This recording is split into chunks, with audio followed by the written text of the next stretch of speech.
Hello, everybody, and welcome to the GLOBIS Stories podcast. I am your host, W. Tanner Kirk, and today I am joined by Stéphane, a GLOBIS alumni. And Stéphane, you graduated from the English MBA about 10 years ago, right? Yeah. And he is still here today, 10 years later, an active member of the GLOBIS community. So thank you so much for coming on and being a part of the podcast. We've been talking about this for a while now. Yes. Yeah, so I'm really happy to finally have you here. So Stéphane, obviously you're not Japanese. No. You're not from Japan originally. So can you give our listeners a little bit of background of where you come from and what eventually brought you to Japan? Yes, so I'm French. I come from France, the western part of France, not so far from, the Mont Saint-Michel, the castle in the ocean. Oh, I'm not sure, but it sounds you pretty cool. should know. Yeah. And I'm not so far, like 30 minutes by car, and in Brittany, so we have a Celtic culture. They are very close to the Welsh or Scottish, Irish, Okay. because if you cross the channel, you are in England, Right. in UK. So I'm an urban planner first in France, but I could jump on the different positions in innovation, and through this organization, maybe we are going to talk in details. Yeah, we can get through into your it. questions. And I had the chance to go to Japan professionally, not at 20 years old, but more around 30, 35 years old. Okay. Yeah, later. Gotcha. And so what was that opportunity, or what originally drew you to Japan? Did you have interest in Japan before coming here?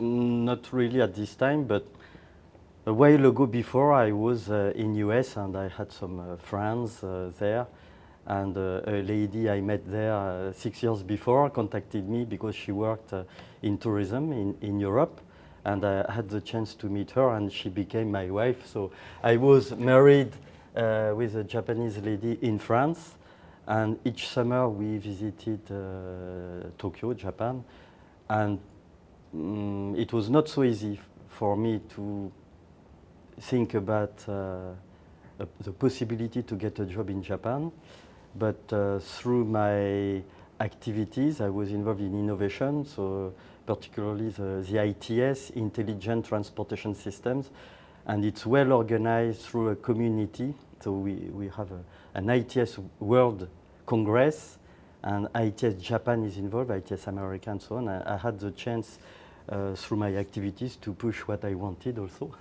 So I launched a French delegation and a French pavilion at the ITS World Congress in 2004 in Nagoya.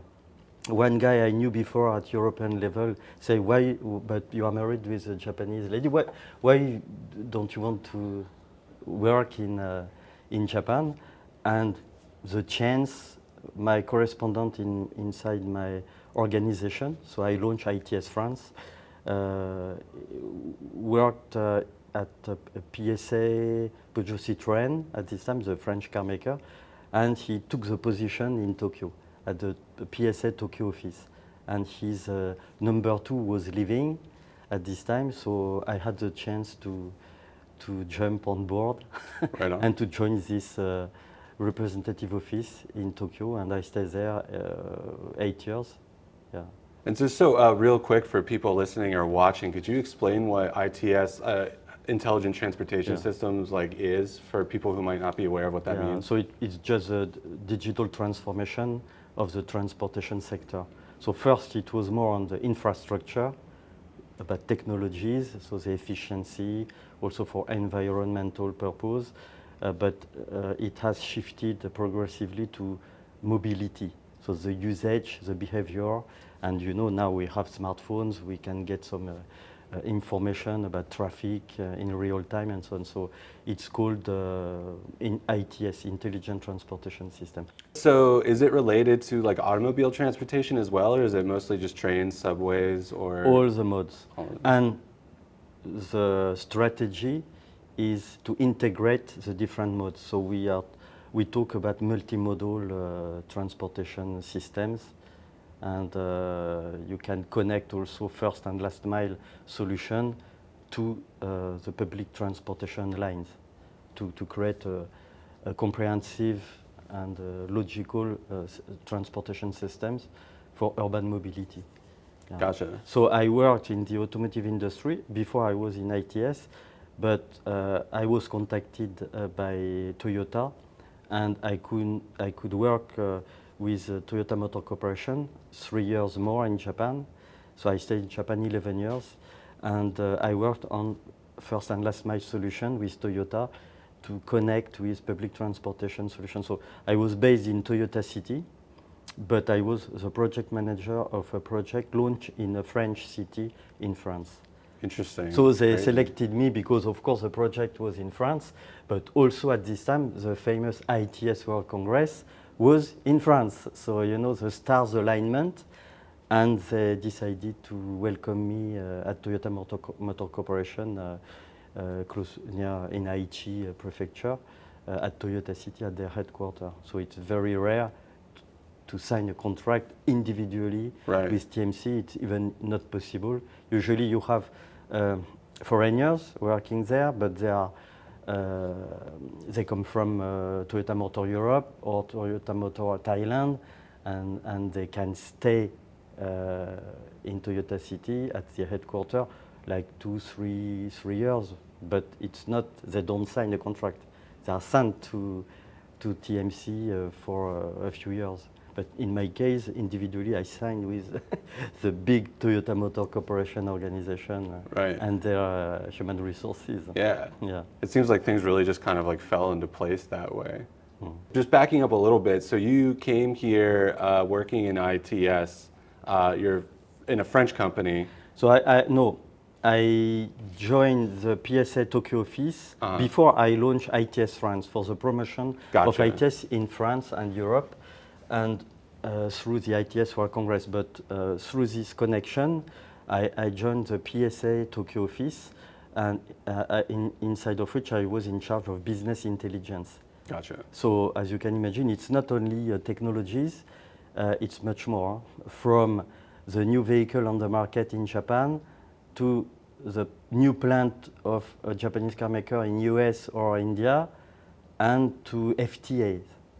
Right. So it's all the scales of business intelligence. I was in charge of all the research and studies. Gotcha. During 8 years. And after I joined Toyota. Right. So I came back to ITS. Toyota said, do you want to come back to ITS? I say yes. Gotcha. That's why I came back to ITS and mobility. And also the concept was emerging, the concept of smart city. And I left Japan to go back to Europe at EU level to be in charge of the Digital Cities Action Line of the European Institute of Innovation and Technologies during 2-3 years. Okay. Yeah. And could you also just briefly explain what a smart city is, or what that concept means, like for the layman who might not be aware? That's a terrible question, because also the concept has some evolution. Sure. And I would say first, you know, intelligent, smart. But intelligent, like artificial intelligence, we believe it's the human brain, like a human brain. But intelligence, like business intelligence or CIA, you know, in US, intelligence means data informed, investigation. It's not smart like a brain. So it started with a term of intelligent, like ITS, precisely. And suddenly we had this term of smart city, launched by IBM. IBM decided to create a marketing term, not the technical term of intelligence, but they choose smart. And smart, they wanted to do something like a smart city, like a human brain that can decide a lot of things through digital transformation. But I would say today, and particularly with my background on urban planning, my true understanding today is what is the meaning of smart. I think it's integration. And integration, not about only technologies, so you need interoperability, standards, open standard. It's also the integration of policies, public policies, technologies, and the governance, how we organize systems and so on. Right. Yeah, it reminds me too of like we have the term smartphone, and now we have like smart homes where like everything is connected. So to me, when I hear smart anything, my mind kind of goes to like like you said, being more interconnected. Yeah.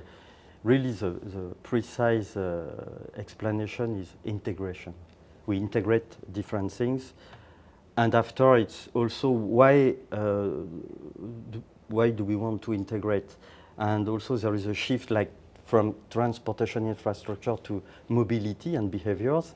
It's also a way to be very close to the customer and the citizen. You know, the smartphone is in the hand of the end user, and we have to integrate a lot of things for the end user or the citizen. So that's why it's I would say, you want a definition, I would say it's to integrate the complexity for the end user, for people. So now we are talking about people-centric smart city, because the integration stayed in the hands of engineers, technology integration, but now it's much more. We want to integrate at different levels, more political, the governance, organizations, because it doesn't work only through technologies. You need to also prepare the ground for the technologies, or it will never work. So this is a key issue. IBM launched the smarter cities, but in reality, cities couldn't use their solution. It was too technical. And behind, you have a lot of questions about data governance, ethics, as you can imagine now with AI. A lot of questions are coming, and we need some regulations. So regulations through new laws, as we have in Europe, but also regulation about ethics, responsibility, and the big topic now, particularly also not only in Europe, but also in Asia now, is the concept of sovereignty through the data. Because if you let your data to big corporations or authoritarian states, everything possible. So policies are behind this development. It sounds like a job that requires a lot of interpersonal communication skills, a lot of intercultural communication skills, a lot of critical thinking, a lot of putting yourself in other people's shoes and evaluating things from all sorts of angles. It sounds quite complex. Exactly. As I said, we need to integrate solutions, but it's about complexity. So you need also to use some methodologies, knowledge, and you need experience, of course. If you stay in your office 50 years in your career, what do you know about the reality? The world will pass you by. And we are in Japan, but Europe, it's also different. I work now a lot in Southeast Asia. It's also different. You have the same diversities of cultures, behaviors, as we have also in Europe. So complexities, it's about systems, but it's also about human behavior. You need to learn but if you don't have the frameworks, you cannot only learn by your own experience. I think we should combine experience with frameworks. And we are in GLOBIS. Absolutely. This is a transition. Thank you. Thanks for the tee up. I was just about to say, and so it sounds to me like your career in Japan kind of started by happenstance. You married a Japanese woman, and then like the stars kind of aligned in that way that brought you to Japan. And then I'm curious, how did you first find out about GLOBIS, and what inspired you to study the MBA at GLOBIS? So I was in charge of business intelligence, but as I said before, I was first of all an urban planner. Right.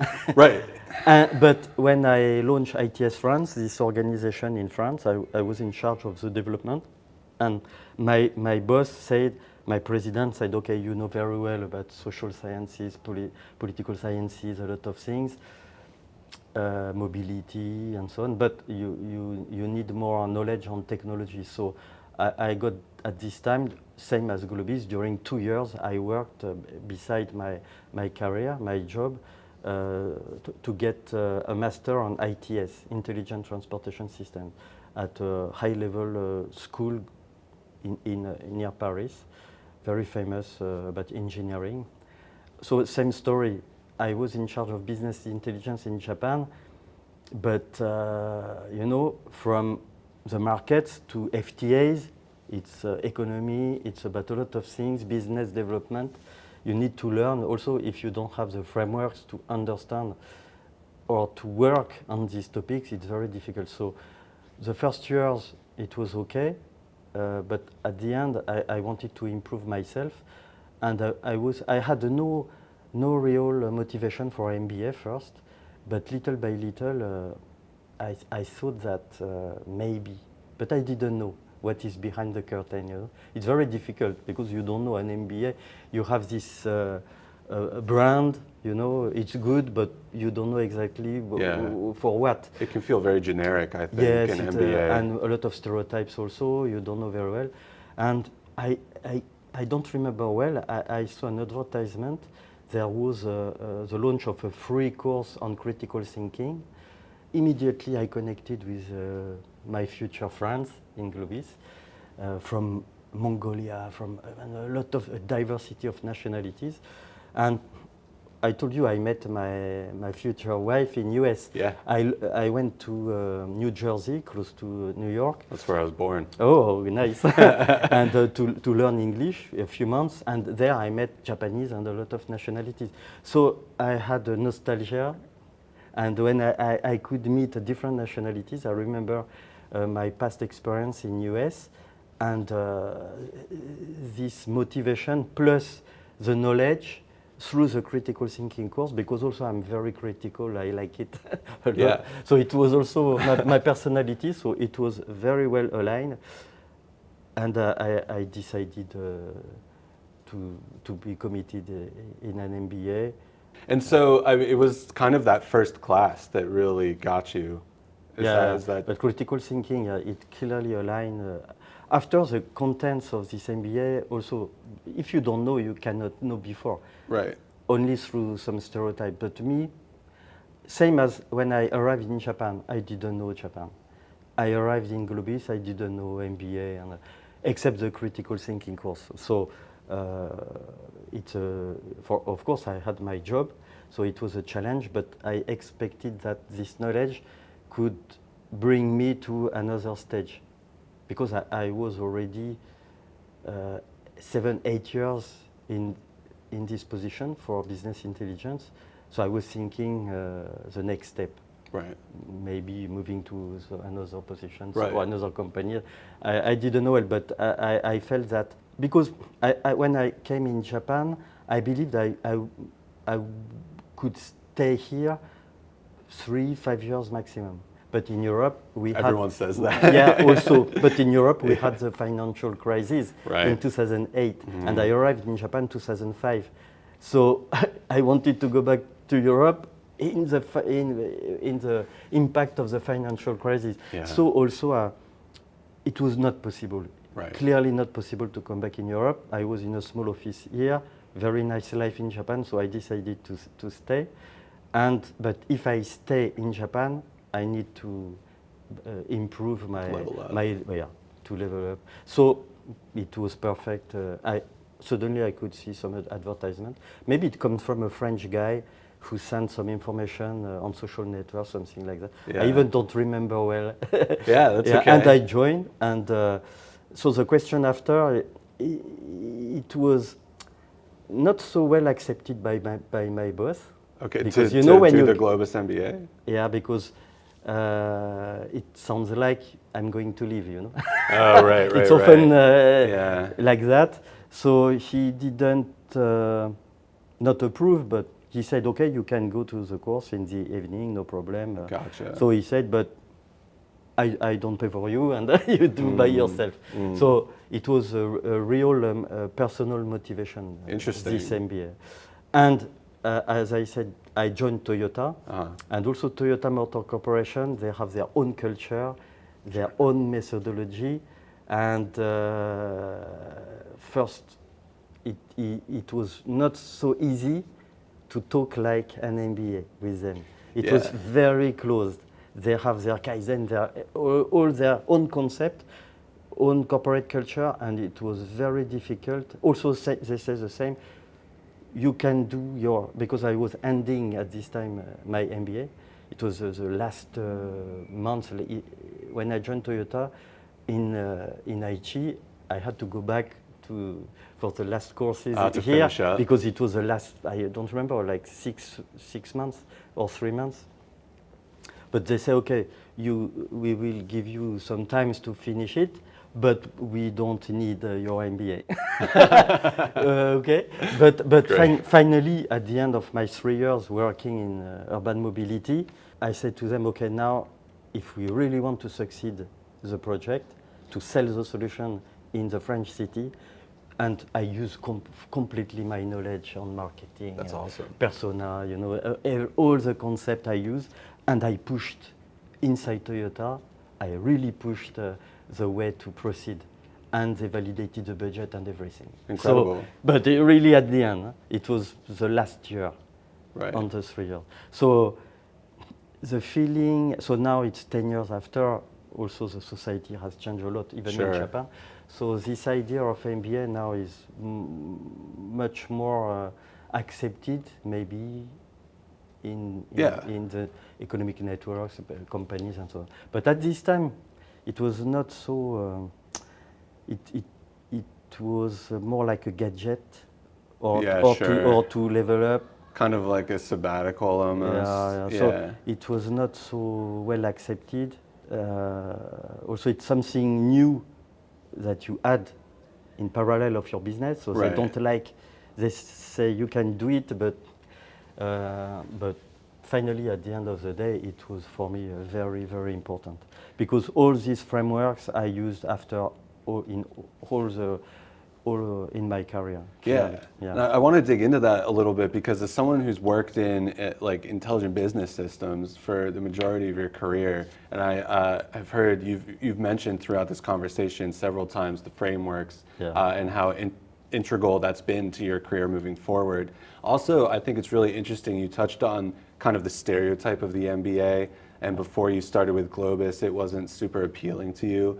So throughout your 2 years of studies with the GLOBIS MBA, could you like explain to the audience particular things that you learned that stood out to you that maybe made you realize that there is value here? I think it's especially valuable for other people who might have the same impression about what an MBA is and maybe it doesn't feel like it's the right thing for them.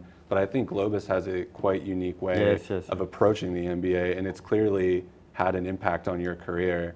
Yeah, and don't forget, I come from Europe. Exactly. And France. And suddenly I entered in an MBA with a blend or a mix of US business culture, but GLOBIS is not an US MBA. Right. It's also a part of this MBA is also clearly Japanese with a mindset, Kokorozashi, different frameworks and concepts are used. So it's US-Japan MBA.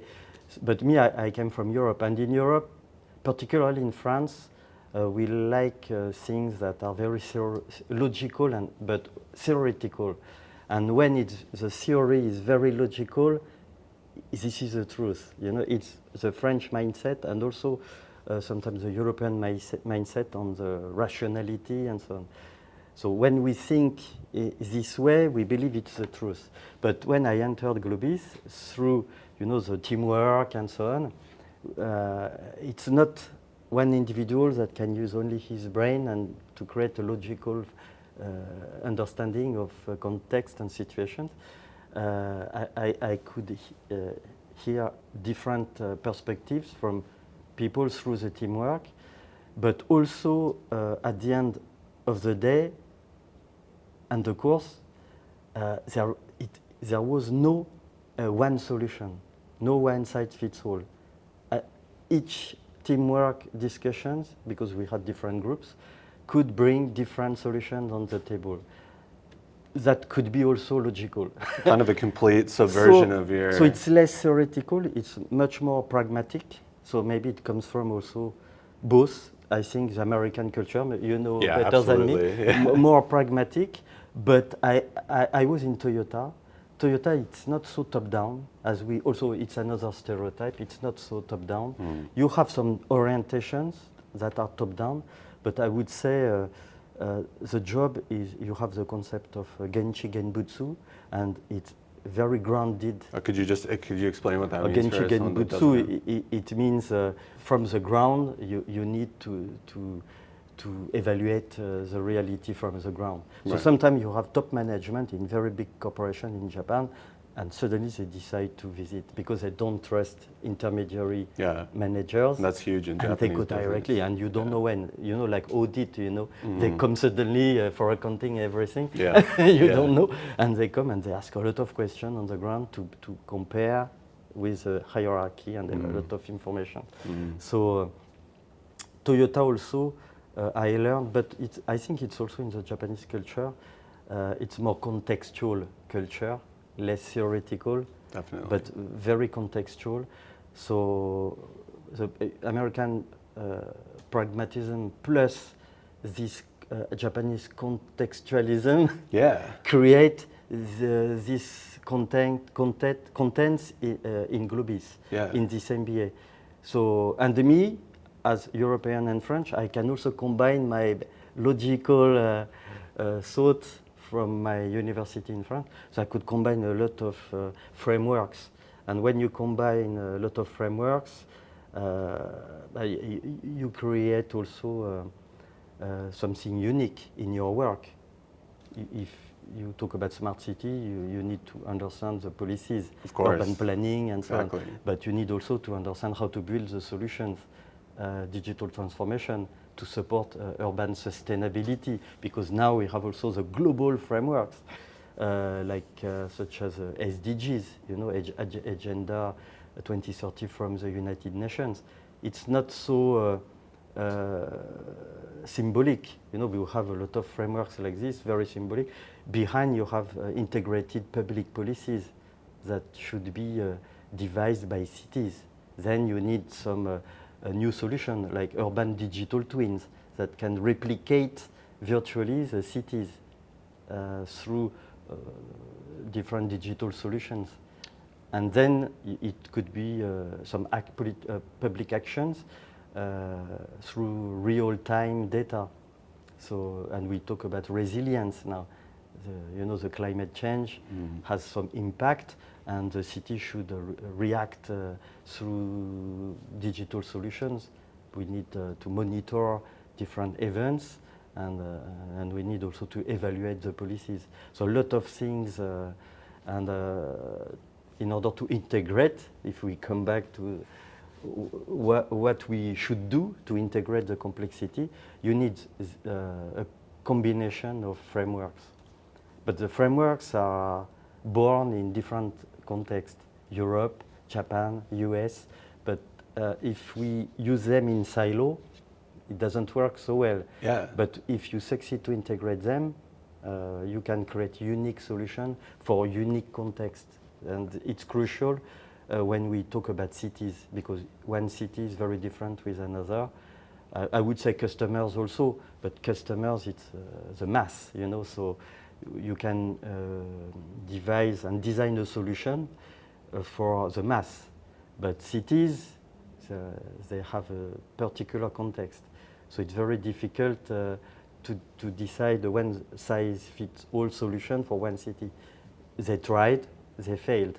So now we really need to also to do the Genchi Genbutsu and to start from the ground. So it's much more bottom-up policies now that we need to launch in order to get the public impact we want. Do you feel like during your studies, because it sounds to me that it's almost like, I don't want to say subversion, because I don't think that's quite the best way to put it, but like you said, coming into it, having this very like logical mindset and having an idea that you feel is logical and makes sense, but you were mentioning during your studies, it helps you realize that other people have their own opinions and it's logical to them in their own way.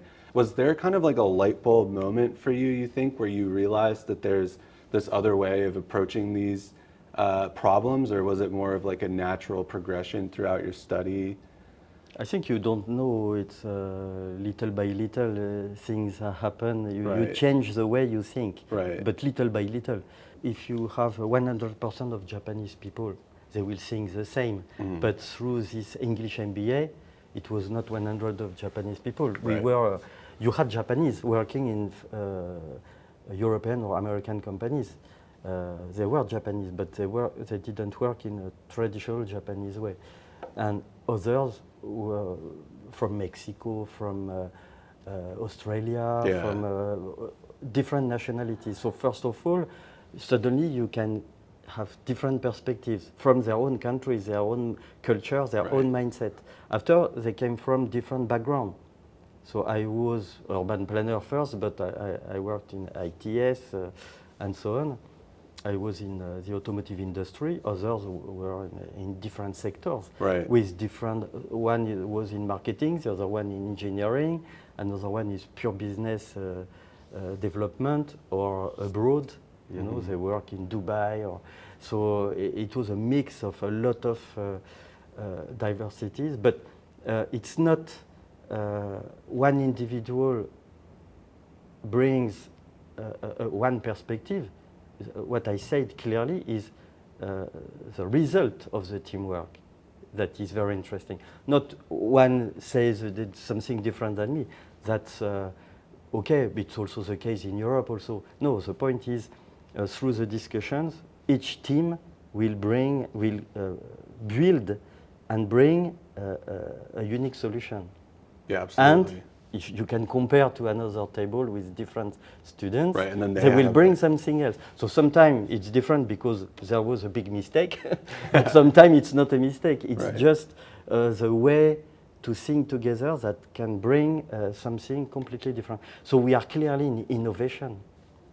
And in business, if we don't have innovation in the teamwork and so on, nothing happens. And Right. you stabilize, and after competitors will come and you are killed Yeah. in a few years. Finish. Yeah. So it's very interesting. I clearly learned more.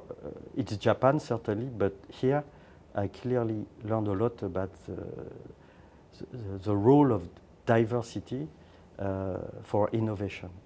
And I left Japan and I went to Europe, as I said, and I worked on open innovation, Right. but not for research like technologies, for go-to-market approach.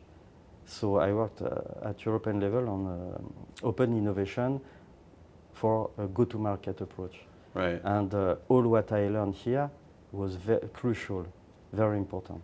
Yeah. So it's a pragmatic, contextualized, diversified through the diversity of people and nationalities, but at the end of the day, it's quite universal because I came back to Europe and I could use what I learned. And what I learned is not only the frameworks, it's also the intuitions. Because through 2 years at GLOBIS, how many use cases we do, it's a lot. Right. So the more you do, the more you improve your intuition. Right. And your intuition is very personal because Right. the integration, you cross a lot of perspectives from all your careers, what you listen to from your colleagues in the teamwork. So usually you can do that if your company is quite open because you can listen to different perspectives or during a long term. But in GLOBIS, you can do this in only 2 years. Right. In 2 years, you are like a shower of Yeah, use yeah. cases and Yeah, yeah. information and perspective and diversity of point of views in just 2 years. So usually maybe you need 5-10 years to combine and to create foster your own intuition. But in just 2 years, you can create this kind of intuition. And this intuition is crucial when you work. It's not only to implement frameworks. You need also to have something. This intuition is very special. Yeah. Yeah. I'm a huge believer in following your gut. You know, following Yes. your gut instinct. Yes. And I really think that that's like one of the best ways to learn. You mentioned the GLOBIS curriculum is really focused on problem solving in a group environment, but then like you said, sometimes you discover there's like a big problem or a big mistake, but you need to make mistakes. And then not only you acknowledge that you make the mistake, but then you figure out where that mistake came from and how to fix that problem. And so that hands-on like problem solving approach I think is so valuable.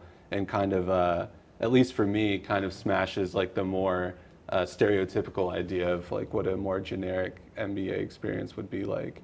And I would like to add, so I was talking about the integration of complexity, and a tool, intellectual tool I learned here and I use a lot, still use a lot, is Occam's razor from critical thinking course. And because it's not because you have the complexity that you cannot understand the most important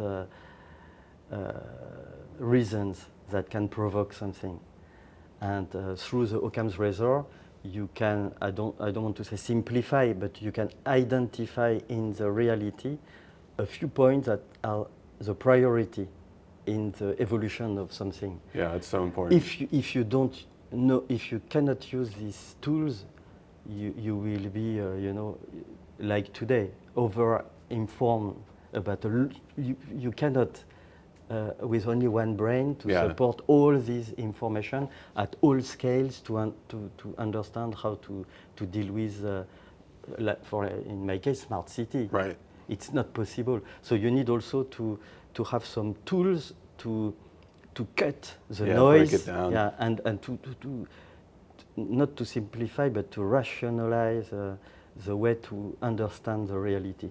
And you can do this through theory at the university, but it's too PhD, Sure, yeah. You are not in reality yourself. Right. So you are in a bubble, But thanks to these frameworks and tools, you have like a kind of weapons to survive in your career, and to really understand, and also to provoke some impacts, and or to bring solution on the table through a unique perspective.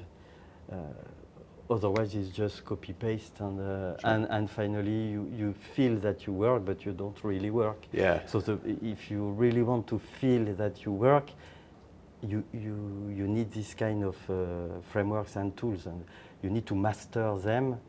And it's not just to implement. You need a lot of experience. You need to use them through different contexts. So in GLOBIS, you can do this first in 2 years. But when you do that, after these tools help you to create your own intuition after for the next projects, problems, and so on. Yeah. It's really inspiring. I think that's great life advice in general, honestly, because so many things that we have to do in life can feel overwhelming. There's so many, like, I'm just trying to think, even like if you want to move to Japan, right? That's like, you don't just hop on a plane and come over here. There's all these different steps that go into it. And that can be such an overwhelming experience. But having the tools, like you said, or the weapons to be able to break it down and, like you said, prioritize, like, what do I need to take care of first? And then before I can get to Japan, what do I have to do? Those kinds of life skills are hugely valuable, like inside the workplace, but also in your personal life. Yeah, because after you trust more in yourself. Exactly. And so I wanted to go back to Japan after Europe, but COVID-19 came. So I launched my business activity as a consultant, my own business. I was involved in a European project, happily for me. But after COVID, I went to Japan, still under COVID. It was quite late. And I decided through a colleague, Malaysian colleague from GLOBIS, from this MBA, I met during my MBA. I met her in Kuala Lumpur in Malaysia, and I said, now Japan not easy, and she said, why not Malaysia? And I said, okay, why not Malaysia? Why not? And of course I had some not stress, but reservations. Yeah. So how can I work like that? I'm sure. alone, and I decided to go there 3 months, and. But why Malaysia? Why Malaysia, and what to do there? You don't know anything. You need to learn. But I did it finally, and it was very successful. Now I'm a speaker in many events. Yeah. A few weeks ago, I was at the Smart City Expo, Kuala Lumpur. It's a local edition of Smart City Expo World Congress in Barcelona, in Spain. So, and the presidency of ASEAN is Malaysia today. There you go. It's not Bangkok. I choose Malaysia. So. You know, also at Globis, another concept, synchronicity. If you remember synchronicity, you know, if you don't have your Kokorozashi, your personal mission, finally you cannot see in your environment what the details that could bring you to another stage.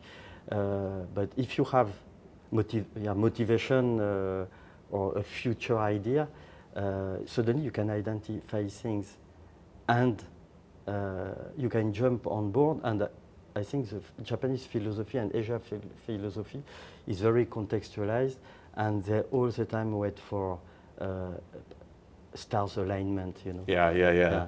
So this culture is very important in Asia, and but in my case, I choose Malaysia, and Malaysia now has the presidency of ASEAN. So you have a lot of events, and the Smart City Expo came in this context.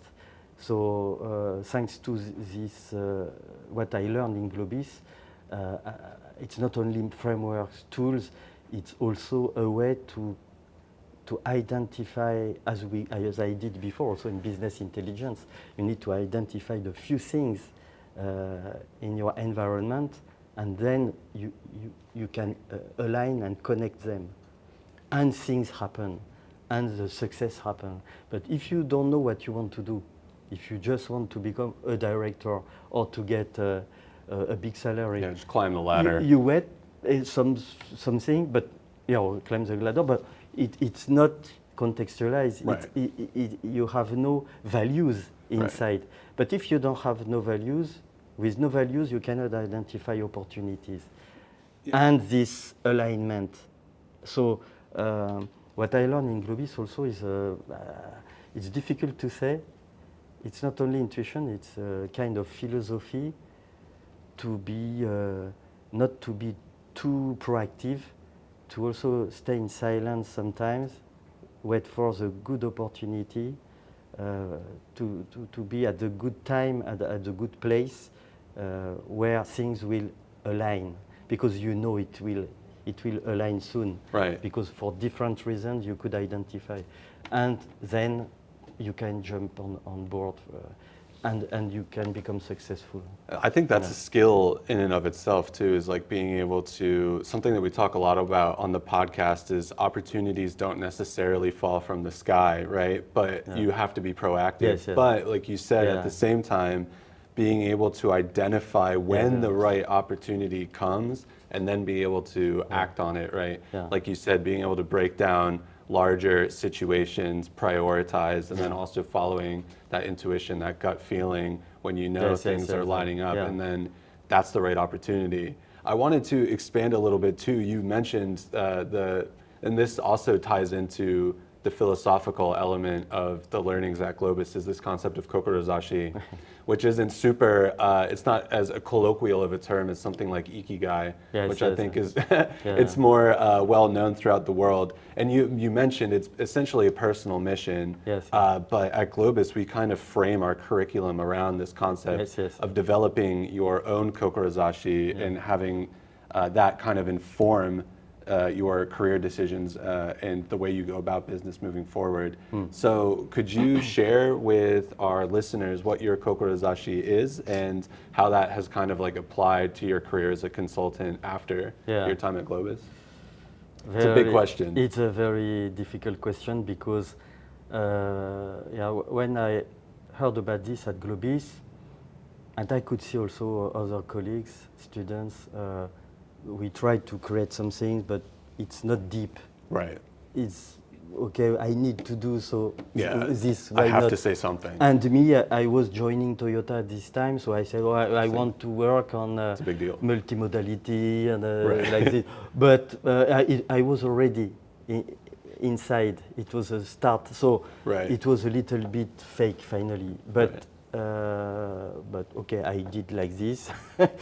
But finally, now I understand much more the meaning, particularly when you are a consultant, because you are alone.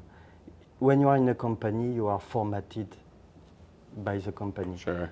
Even if you don't want, even if you have an MBA with a lot of things, that you want to bring in the companies, you are still you will confront this kind of culture and everything. So it's very difficult also. But when you are a consultant, you are completely alone, and you have your career background, you have your experience, your new intuition, a lot of things. A lot of consultants, they don't know what to do. Mm-hmm. And they are a little bit lost. They believe they can sell their skills, that's all, and they sell their skills. But it's very difficult because you are in a very big competition. Right. You have so many consultants everywhere. And like you said, you're all on your own. They come from big corporation, you know, the system. And but in my case, when I launch my activities, I launch my website, and you think it's technical. But when you launch your website, you need to be clear with yourself. Absolutely. And suddenly I had a lot of questions. And I entered in this first phase of, I need to, my Kokorozashi, what is exactly I want to do? Right. And it's like a startup. You start like this. But in reality, you will be confronted with a lot of things in different events or customers and so on. And little by little, your Kokorozashi also will have an evolution. Sure. So yeah, it's not a goal. It's a process, and the process have an evolution only if you move yourself, if you are proactive, if you go in an event, if you stay at home and you watch Netflix waiting someone because you job offering on LinkedIn, nothing will happen. Absolutely. So you need really networking, the event, find opportunities. But if you find opportunities only if you know what you want. Otherwise, it's not a real opportunity. Absolutely. And suddenly you can target an opportunity and you will succeed here. And thanks to this success, another step will come. Without this success, nothing. But each time, another phase, and you grow. So when I decided to go to Malaysia, so 2-3 years ago, during this period, you cannot imagine my network. I was also involved I was speaker in Jakarta, connected with different events. So little by little, you create your own context. And I think also it's the big difference between Western style and Asian style, and particularly the Japanese style, is European, it's the ego, you know. Me, I, or we, and we will change the world, you know. But very American, but I would say. American are 100% like this. Yeah. European, we have an heritage, right. So we are less, but still more than 50%. Yeah, for sure. And Japanese, very close to 0%. Mm-hmm. And sometimes I say that they don't have strategy.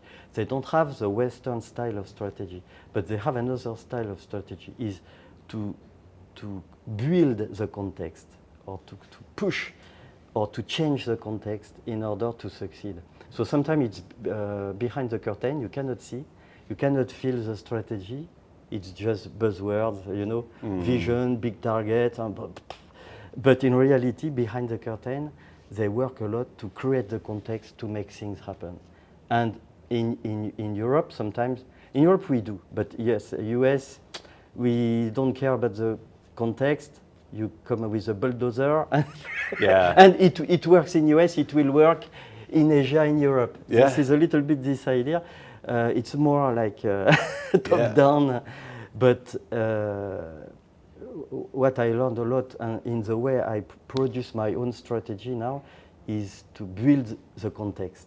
So when I said I'm in event speakers, I succeed one first project, go to another one, I'm building the context for me in the society. So Kokorozashi, I think it's maybe my definition of Kokorozashi. You know what you want to do, you jump on opportunities, and finally it's very strategic. But the strategy is not to have a good idea and top down and I want this, it's to build the context. And you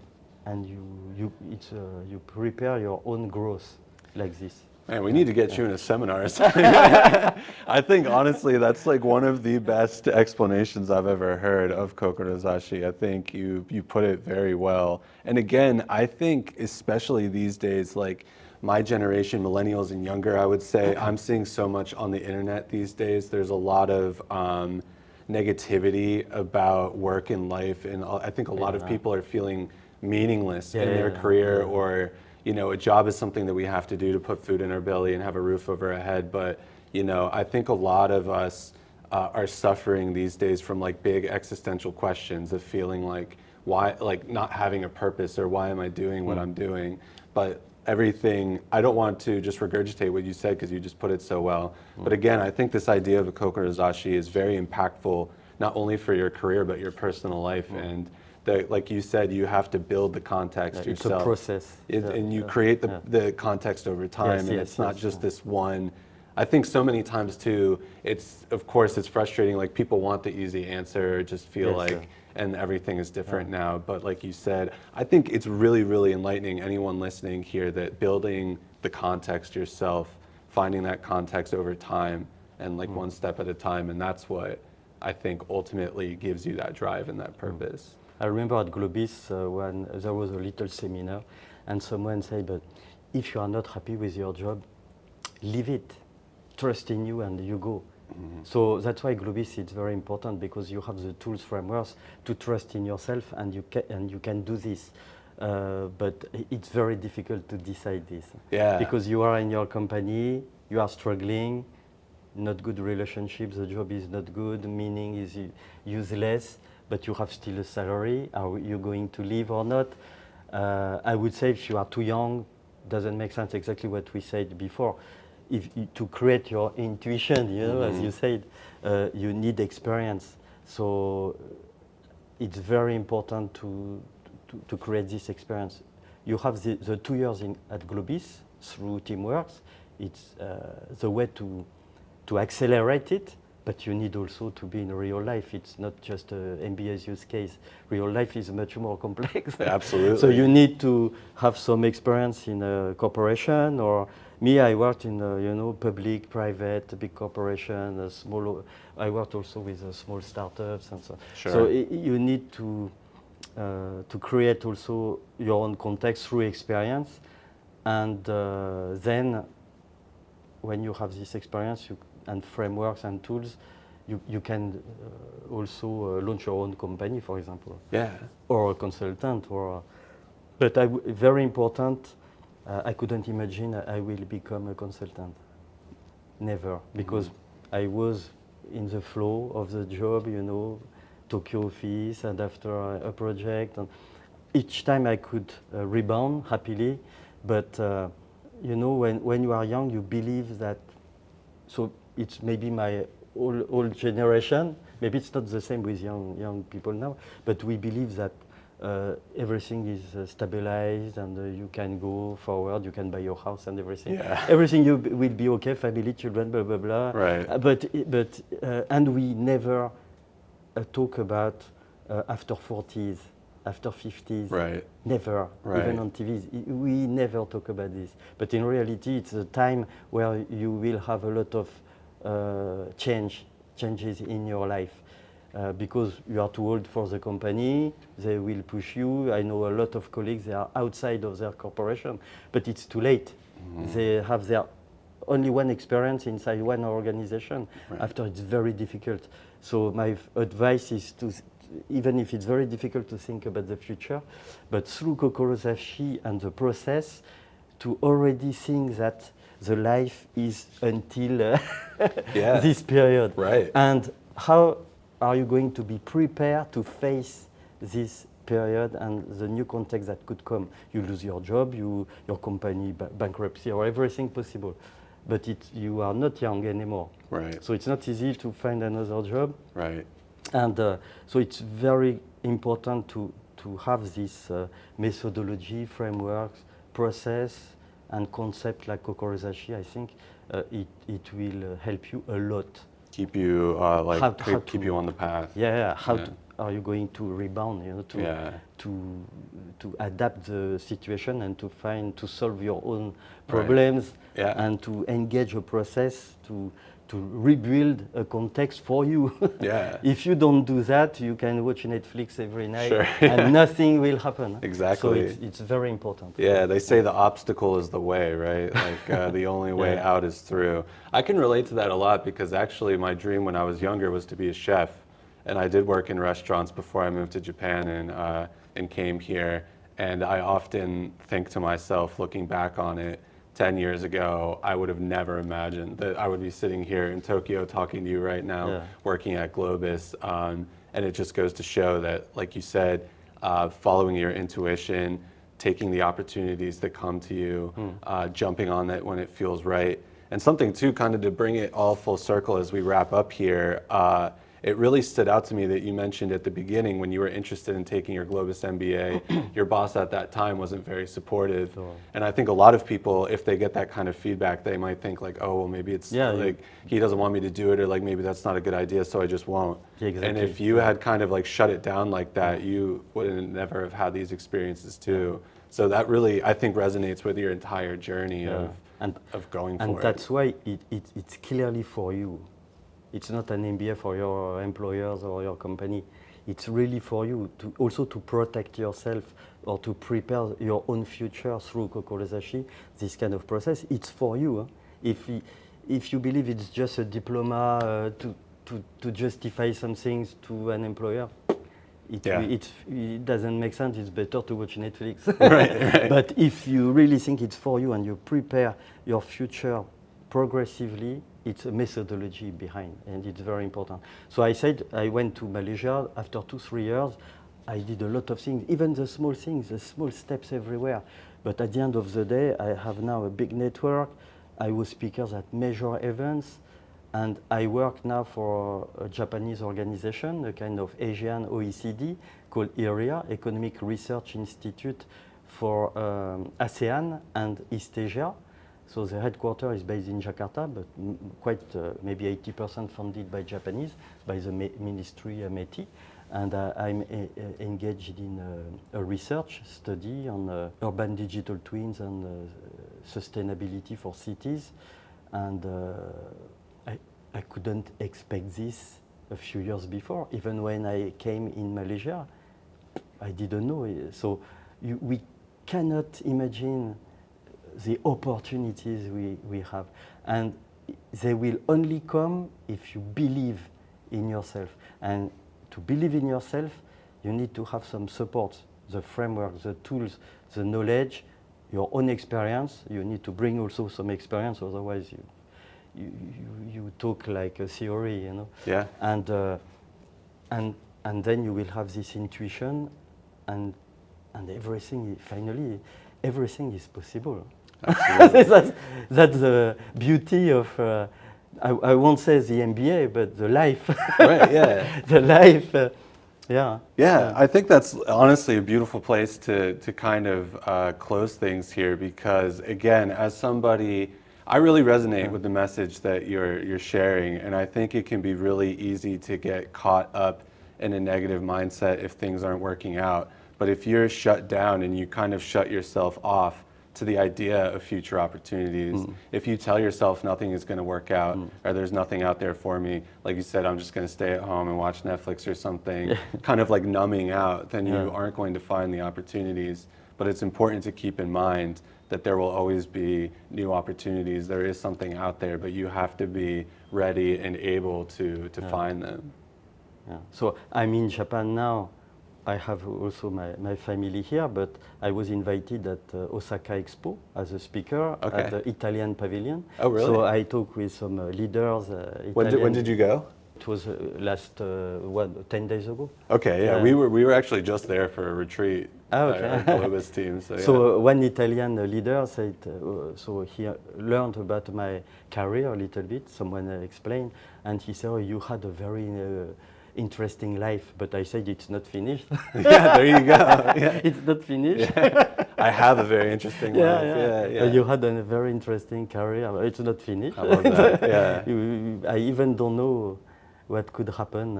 Absolutely. I mean, Stéphane, thank you so much for coming on the podcast, Thank man. you for this invitation. Yeah, well, we've It been was nice to talking come for a back in long Globis. time. Welcome back, and like we've been trying to get you on the podcast since we started. So I'm so glad that it finally worked out.